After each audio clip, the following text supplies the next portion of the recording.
Entendi. Ministro Fachin, ministro Barroso, Vossas Excelências liberaram, de um lado, ministro Fachin, o referendo e medida cautelar em arguição de descumprimento do preceito fundamental 384. E Vossa Excelência, ministro Barroso, liberou também para o julgamento o referendo e medida cautelar em ação direta de inconstitucionalidade 5.381. O requerente, em ambos os casos, é a Associação Nacional de Defensores Públicos, ANADEP. Um provém de Minas Gerais, o primeiro, e o segundo do Paraná. Existem sustentações orais e há, no caso aqui,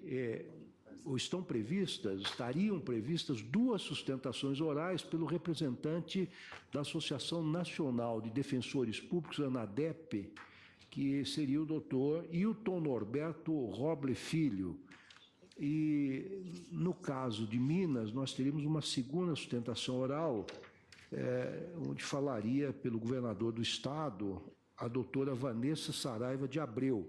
Eu pergunto se podemos fazer um julgamento conjunto, porque parece-me que a matéria é idêntica. Vossas Excelências... É exatamente essa que acabamos de julgar. Exato. Não, as matérias os dois relatores... são primas, mas acho que pode ser conjuntamente, com prazer. Vossas Excelências fariam um relatório, né? Apresentariam um relatório para a Corte, pois nós chamaríamos este advogado, doutor Hilton Norberto Roble Filho, que fala em nome da ANADEP, e faria uma sustentação oral, com uma certa flexibilidade, se for o caso, se os feitos apresentarem alguma divergência, alguma distinção, alguma particularidade. Em seguida, chamaríamos a doutora Vanessa Saraiva de Abreu para falar em nome do governo de Minas Gerais, colheríamos o voto do ministro Fachin e, em seguida, o voto do ministro Barroso, porque essa é a ordem da nossa pauta. Então, eu convido o ministro Edson Fachin a apresentar o relatório desta medida cautelar na DPF 384. Senhor presidente, em síntese, no referendo que se propõe de medida cautelar na arguição de descumprimento do preceito fundamental 384, oriundo de Minas Gerais, estou a dizer que trata-se da DPF proposta pela Associação Nacional dos Defensores Públicos, que visa ao reconhecimento de violação a preceito fundamental encartado nos artigos 168 e 134, parágrafo 2º da Constituição da República, em razão da retenção do repasse de 1/10 referente à dotação orçamentária da Defensoria Pública do Estado de Minas Gerais.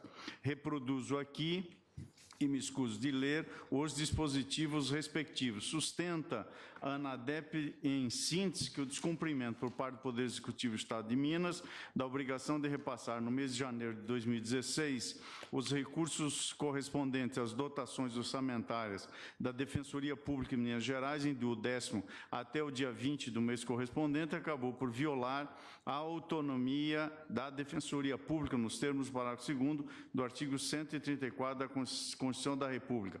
Há ainda outras alegações que estou a resumir e, por fim, com base no artigo 5º da Lei 9882, requer concessão de medida liminar ad referendo do Tribunal Pleno, conhecida a arguição, e deferir a liminar em dispositivo assim posto. Conheço da arguição e configurada a plausibilidade jurídica das alegações, em virtude do perigo de lesão grave, defiro, com base no parágrafo 1º do artigo 5º da Lei 9882, medida liminar ad referendo do Tribunal Pleno para determinar que o Poder Executivo do Estado de Minas Gerais proceda ao repasse dos recursos correspondentes às dotações orçamentárias da Defensoria Pública Estadual e prosseguir no despacho, cuja breve reprodução parcial faço. E, em seguida, o Estado de Minas Gerais, por meio do seu governador, interpôs agravo regimental e a Procuradoria-Geral da República apresentou parecer com diversos fundamentos e, em conclusão, pelo referendo a liminar, é o relatório, senhor presidente. Agradeço a Vossa Excelência. Ministro Barroso, por gentileza, Vossa Excelência pode apresentar o relatório? Presidente, vou apresentar um relatório bastante breve. A minha hipótese é relativa ao Estado do Paraná. E aqui o que se passou foi o seguinte: o governador do Estado encaminhou à Assembleia Legislativa a Lei de Diretrizes Orçamentárias sem ter ouvido a Defensoria Pública e encaminhou uma proposta de orçamento para 2016 de 45 milhões de reais, sem ouvir a Defensoria Pública, sendo que no ano anterior, no de 2015, o orçamento da Defensoria Pública tinha sido 140 milhões de reais. Portanto, sem ouvir a Defensoria Pública, ele fez unilateralmente uma redução de 140 para 45, o que na prática inviabilizava o órgão. Eu apreciei a liminar, mas quando eu apreciei a liminar, a Assembleia Legislativa já estava prestes a votar a lei orçamentária, porque o ideal seria ter mandado o governador reencaminhar a lei de diretrizes orçamentárias, levando em conta a proposta da Defensoria, só que não dava mais tempo. De modo que eu dei uma liminar para que a Defensoria Pública apresentasse a sua proposta de orçamento diretamente à Assembleia Legislativa. A Defensoria Pública assim fez, apresentou. A proposta na Assembleia Legislativa foi reduzida para 54 milhões, porque a Defensoria apresentou os mesmos 140 milhões, a Assembleia reduziu para 54 milhões e comunicou a mim que a matéria havia sido objeto de deliberação. Esse é o relatório. Eu até tenho dúvida, mas vou submeter ao plenário, se nós não podemos considerar que essa liminar foi satisfativa e foi cumprida. Situação em que talvez nem se justificasse, porque não houve recurso da minha decisão. Ela já foi cumprida e o orçamento já está sendo praticado, de modo que eu até consideraria imaginá-la satisfativa.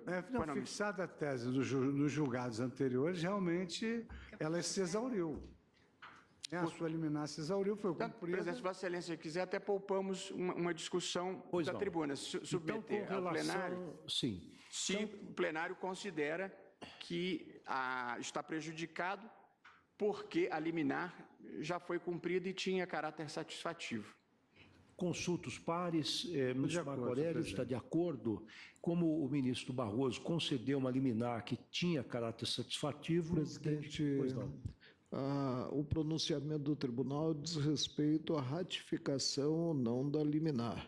E penso que sobeja o interesse em apreciar-se a matéria. E forte no que sustentei nos casos anteriores, a partir da dia 5.296, se não me falha a memória, e reproduzirei o voto nesta DPF, eu deixo de referendar a liminar. Entendo que não há o prejuízo quanto à apreciação e deixo de referendar, porque é ato precário e efêmero, muito embora com consequências já notadas conforme anunciado pelo ministro Luiz Roberto Barroso, no que a Assembleia acabou recebendo. Ao invés de haver a consolidação da proposta orçamentária pelo Executivo, acabou, por determinação de Sua Excelência, recebendo a proposta autônoma e haja autonomia da Defensoria Pública. Excelência, questão de ordem. Eu sou advogado da ANANDEP. Em relação à manifestação do excelentíssimo ministro Luiz Roberto Barroso, eu gostaria de manifestar sobre a questão da possibilidade de aplicação do precedente da DPF 378, ou seja, dessa excelso Tribunal, Supremo Tribunal Federal, no entendimento deste advogado, confirmar a medida cautelar concedida por Vossa Excelência e converter essa decisão em mérito em virtude da importância de termos uma definição clara em relação a essa questão no Estado do Paraná, que infelizmente em tempos recentes vem violando intensamente a autonomia da Defensoria Pública daquele Estado. Presidente, eu retiro então a minha proposta e submeto uma tese para a aprovação do plenário. Acho que é mais fácil do que termos essa discussão. Tá bem. Então, retirada a proposta, já temos... Bom, vamos ouvir, então, o doutor Hilton, que está com a palavra por até 15 minutos, com uma certa flexibilidade, se for o caso. Eminente presidente Ricardo Lewandowski, eminentes relatores, excelentíssimo ministro Luiz Edson Fachin, excelentíssimo ministro Luiz Roberto Barroso, em nome de quem saúdo todos os ministros e ministras desse excelso Supremo Tribunal Federal, excelentíssimo Procurador-Geral da República, doutor Rodrigo Janot. O que nos traz aqui da tribuna, na Associação Nacional dos Defensores Públicos, é A importante defesa que a Associação Nacional vem produzindo ao longo dos anos, especialmente nessas ações de controle concentrado e abstrato, que foram propostas recentemente no Supremo Tribunal Federal. Amanhã, dia 19 de maio, é o dia da Defensoria Pública. A tese que essa associação, a Associação Nacional dos Defensores Públicos, quer trazer a este excelso Supremo Tribunal Federal, é que a consolidação da estrutura funcional e administrativa da Defensoria Pública, ela é essencial para a efetividade dos direitos fundamentais e para a construção cada vez mais adequada do Estado Democrático de Direito. Não há efetivação dos direitos sem a existência de um órgão essencial à justiça devidamente estruturado com as dotações orçamentárias necessárias para a atuação e defesa dos hipossuficientes brasileiros, que ainda são muitos nesse país, infelizmente. Em momento atual de crise conjuntural econômica, a atuação da Defensoria se faz ainda mais importante. Todos nós sabemos as dificuldades que os cidadãos e cidadãs têm enfrentados em relação ao emprego, em relação aos serviços públicos, em razão da dificuldade, muitas vezes, de prestá-los nesse contexto. O argumento da crise econômica, então, é um argumento que não diminui a necessidade de proteção da Defensoria Pública, pelo contrário, aumenta a necessidade deste Supremo Tribunal Federal reconhecer a devida autonomia administrativa e financeira, especialmente desse órgão, para que possa, de maneira adequada e tempestiva, proteger os devidos direitos dos cidadãos e cidadãs brasileiras. Então, a tese fixada por essa associação é que a autonomia concedida, seja pela Emenda Constitucional 45 e no próprio bojo da estrutura interpretativa sistemática da nossa Constituição, encontra-se em plena conformidade com a estrutura mestra da nossa Constituição, que é a proteção dos direitos fundamentais dos brasileiros em geral e dos hipossuficientes, que são, como disse, ainda grande quantidade da nossa população. A segunda questão que trago aqui são os casos específicos.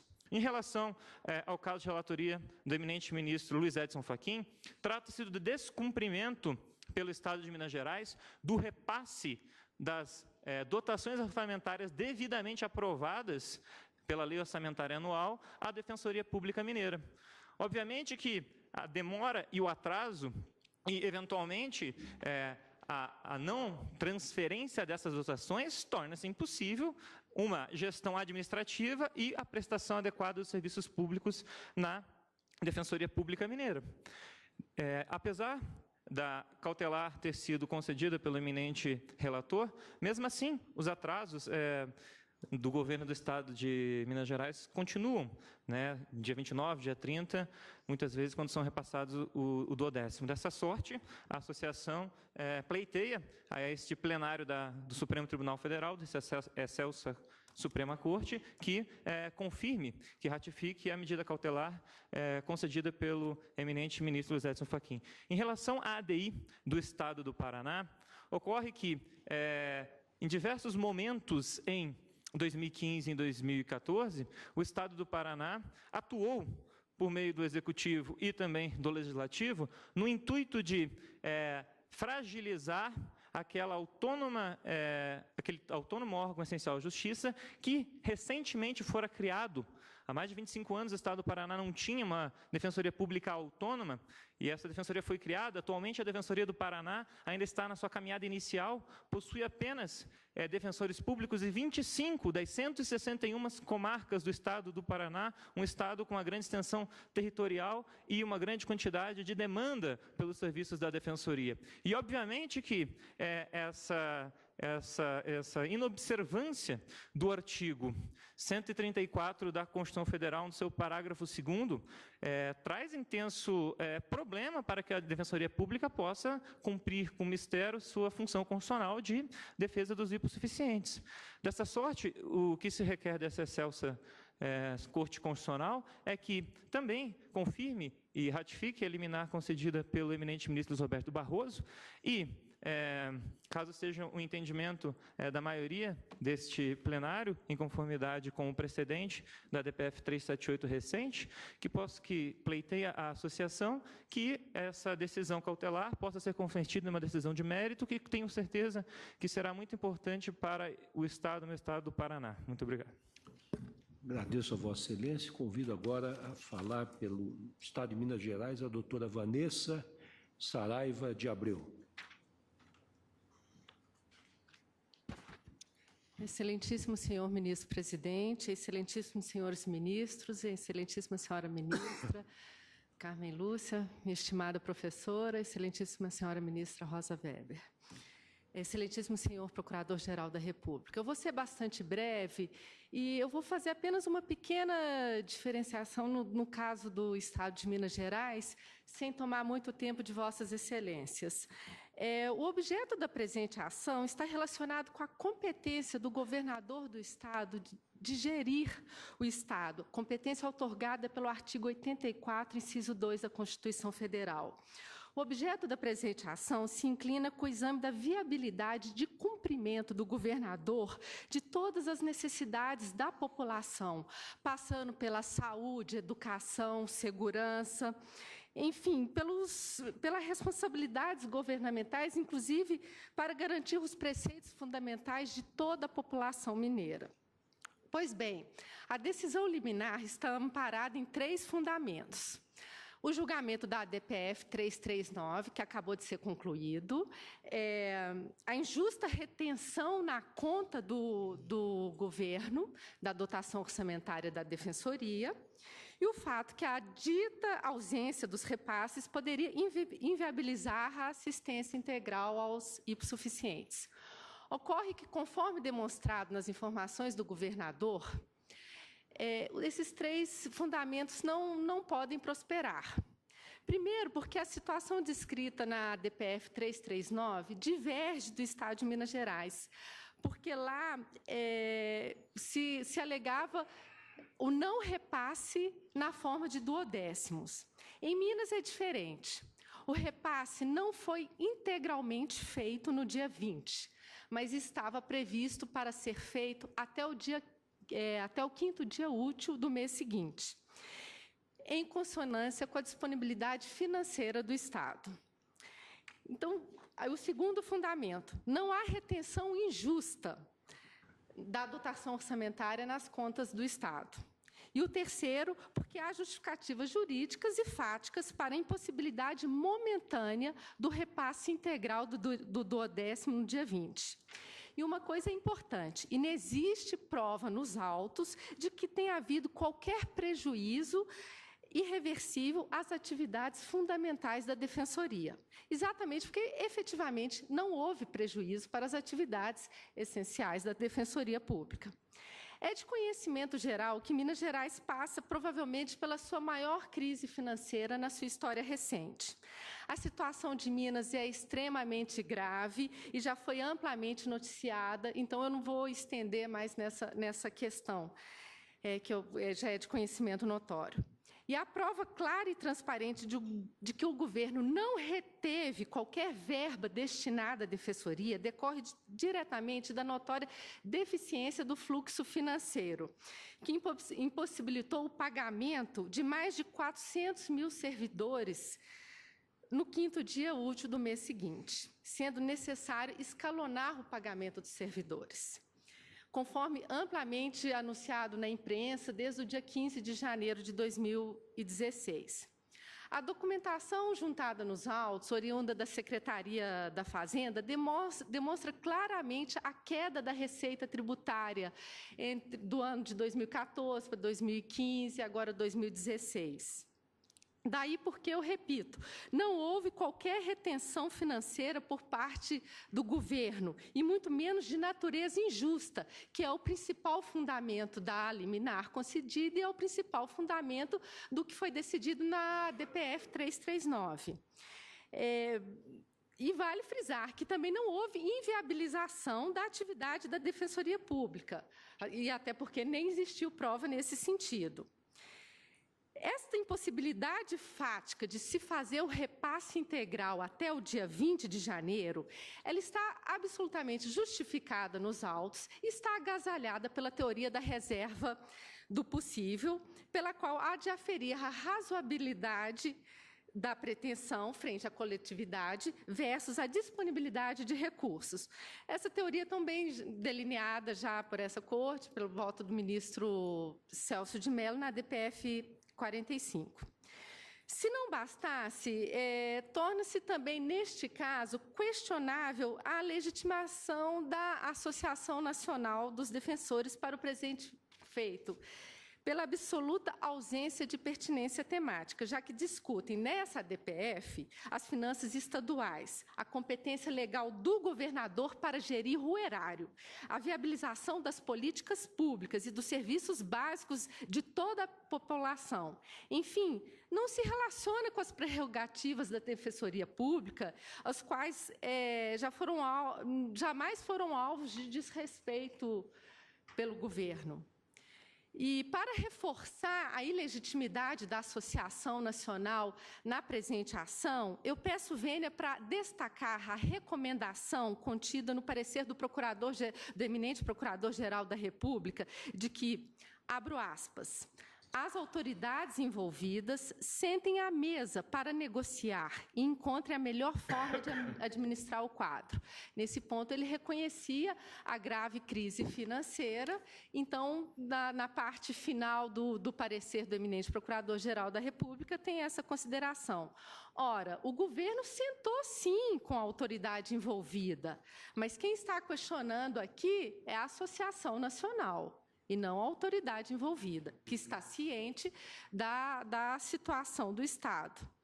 Não há dúvida de que, em condições financeiras normais, o repasse do 12º até o dia 20 possui guarida jurídica.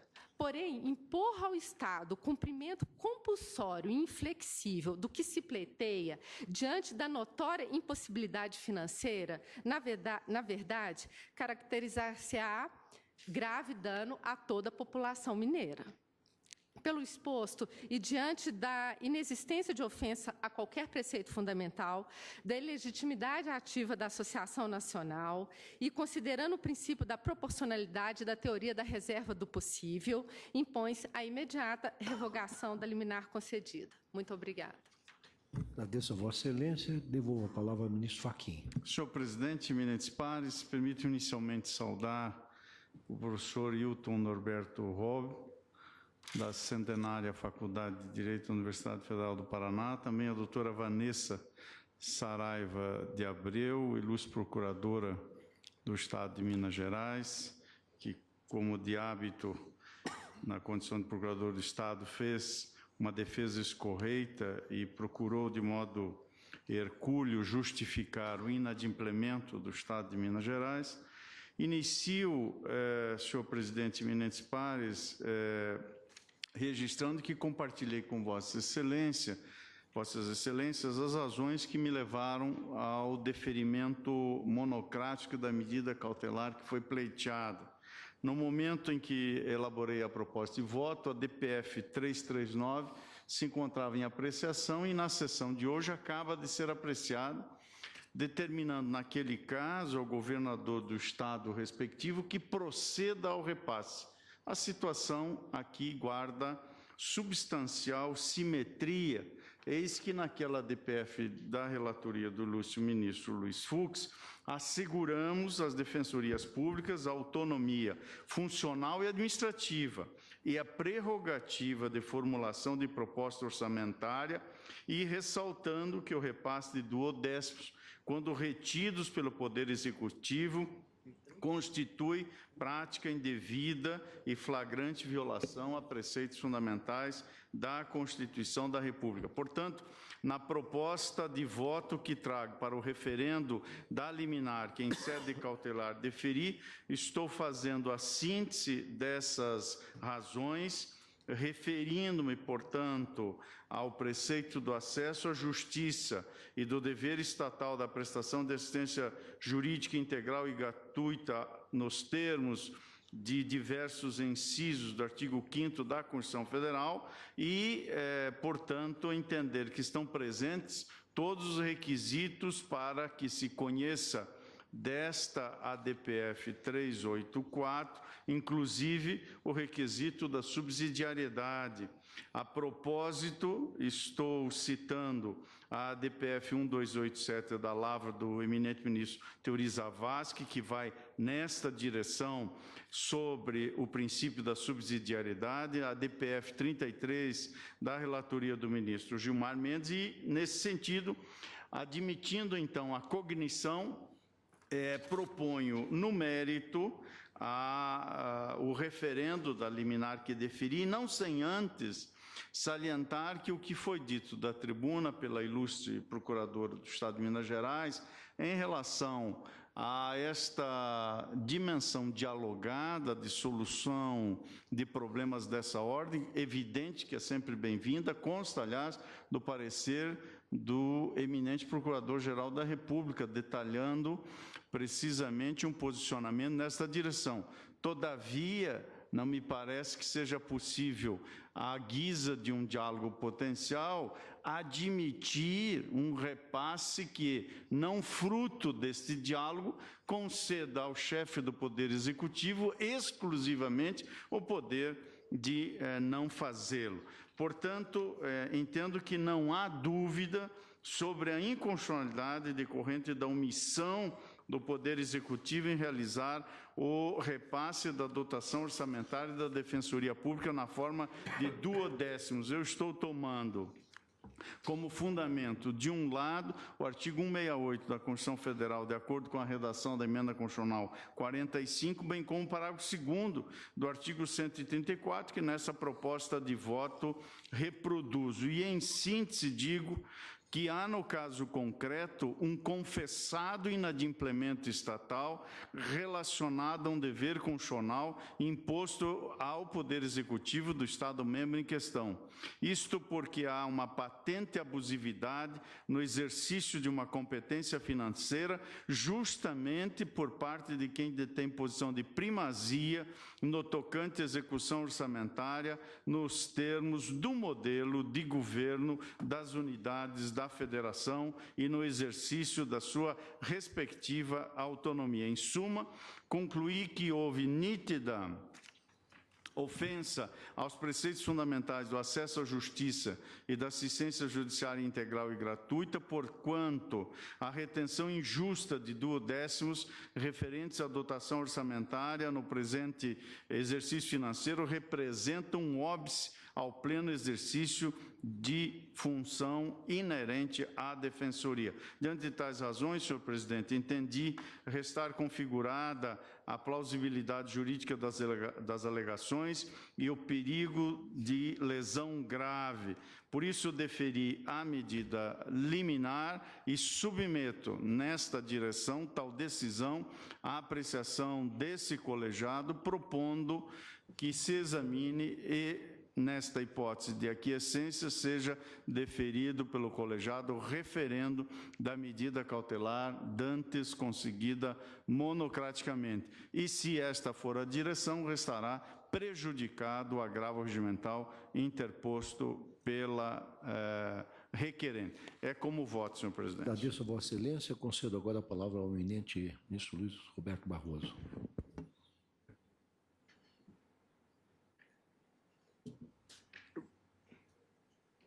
Mas eu estou de acordo e acompanhando Vossa Excelência, já antecipo. A minha hipótese, presidente, é igualmente singela e já a relatei, e é basicamente a seguinte. No ano de 2015, a Defensoria Pública teve, do Paraná, um orçamento de 140 milhões de reais. No ano de 2016, sem que tivesse havido, até então, qualquer modificação relevante no tocante à receita, o governador do Estado encaminha à Assembleia Legislativa a proposta de lei de diretrizes orçamentárias, em que reduz o limite do orçamento da Defensoria de 140 milhões para 45 milhões.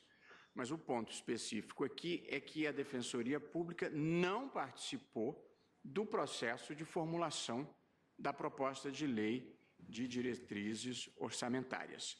Portanto, no caso concreto, quando a ação foi apresentada pela ANADEP, quando a ADI foi apresentada pela ANADEP, já estava em vias de ser votada pela Assembleia Legislativa a própria lei orçamentária.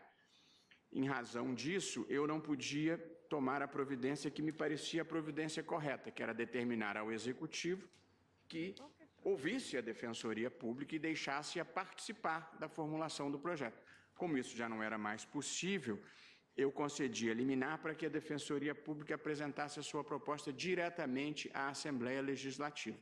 A Defensoria Pública mandou a mesma proposta do ano anterior, 140 milhões de reais. A Assembleia Legislativa, no entanto, reduziu esta proposta para 54 milhões e 116 mil reais. Esta proposta de orçamento, de lei orçamentária aprovada pela Assembleia, não foi vetada pelo governador, portanto, entrou em vigor e é o orçamento que está sendo praticado este ano. Daí eu ter considerado que já poderia se imaginar satisfativa a liminar que eu concedi. De todo modo, atendendo ao pedido que me pareceu legítimo do ilustre advogado Dr. Hilton Norberto, eu estou pedindo a ratificação da liminar, presidente, com o reconhecimento da seguinte tese: a proposta de lei de diretrizes orçamentárias não pode ser encaminhada pelo Poder Executivo sem participação da Defensoria Pública. Simples assim. E no tocante a esta liminar, que já foi cumprida e já tem lei aprovada, com o orçamento em vigor, eu estou encaminhando no sentido da sua ratificação pelo plenário. De uma maneira bem simples, é o que eu considerei importante. Se alguém tiver alguma dúvida, eu posso esclarecer. Ministra Carmen. Presidente, eu queria apenas, porque foi apresentado o voto do ministro Fachin na ADPF 384. E agora o voto do ministro Barroso na ação direta 5381. Então, como são situações, como bem afirmou o ministro Barroso no início, primas as ações, mas não irmãs, É isso. Eu acho que há situações diferenciadas, porque incluídas aqui situações daquelas que nós tínhamos votado nos 3 casos anteriores.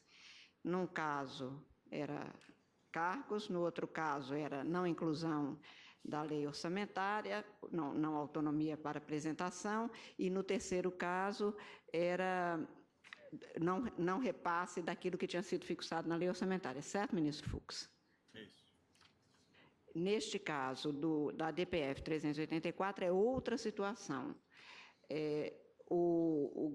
Houve a lei orçamentária, mas o repasse de duodécimos teve a apresentação do governador em face das condições para ser feita com uma dilação.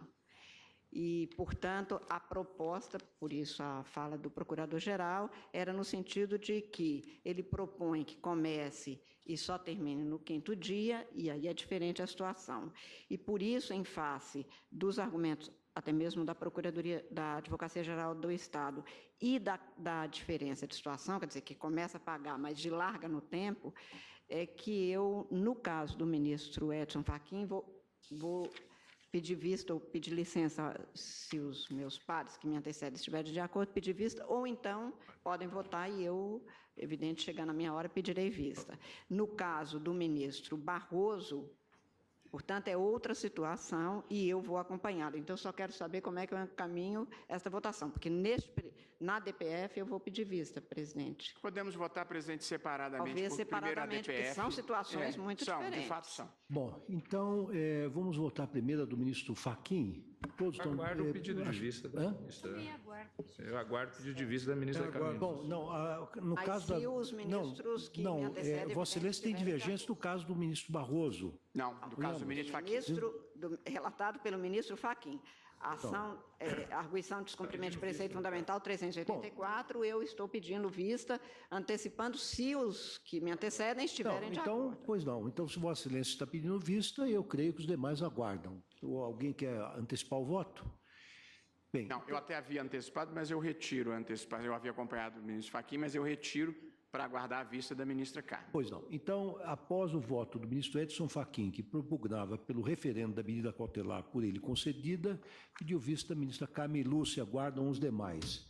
Com relação ao referendo da medida cautelar na ação direta de inconstitucionalidade 5.381, de relatoria do ministro Barroso, consulta os pares, se ratificam a liminar, ministro Celso de Mello, presidente, o quadro realmente sinaliza a razão pela qual os dados estão na penúria em termos de orçamento, em termos de receita, em termos de despesas que estão.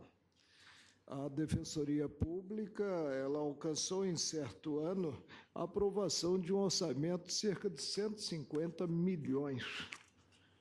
E, posteriormente, em outro espaço orçamentário, esse quantitativo foi reduzido para 50 ou 54 milhões. E, pelo que me consta, ela não fechou as portas, por isso não deixou de atender aos menos afortunados. Agora, de qualquer forma, presidente, continuo convencido de que a autonomia funcional, autonomia administrativa, autonomia financeira, de regra, tem os poderes da República, exceção aberta pelo Constituinte de 1988, exceção que deve ser interpretada de forma estrita quanto ao Ministério Público. Por isso, não ratifico a liminar implementada. Pois não. Então, com relação a essa última ação de relatoria do ministro Barroso, por maioria, ratificar a liminar, vencido o eminente ministro Marco Aurélio. Temos ainda algum tempo.